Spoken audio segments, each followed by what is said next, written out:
இந்த படம் போதுமா இன்னும் கொஞ்சம் வேணுமா அப்படிங்கிற மாதிரி இங்க ஒருத்தர் ஜாலி மோட்ல பேசியிருக்காரு. அண்மையில் தாவேக்காவில் இணைந்தவருமான சி விஜயபாஸ்கர் அவரே தான்.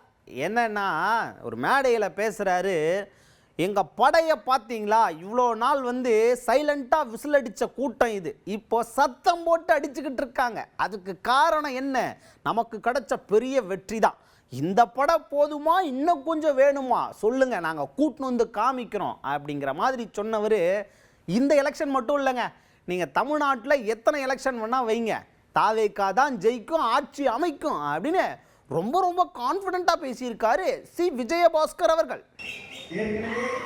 தேர்தல் நேரத்தில் வாக்கு கேட்கிற நேரத்தில் சத்தம் இல்லாமல் விசில் அடித்த நம்முடைய அன்பு தம்பிகள் தான் இப்போ சத்தம் கூட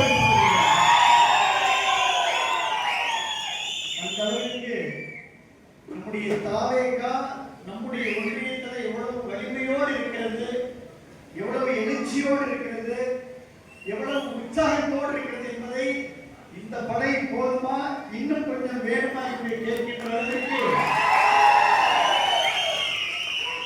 எந்த தேர்தல் வந்தாலும் திராவிடங்களை மட்டுமல்ல, திருச்சி கிழக்கு மட்டுமல்ல, கரூர் மட்டுமல்ல, இனி எந்த தேர்தல் வந்தாலும் தமிழகத்தில் தாவேக்கா தான் வெற்றி பெறும்.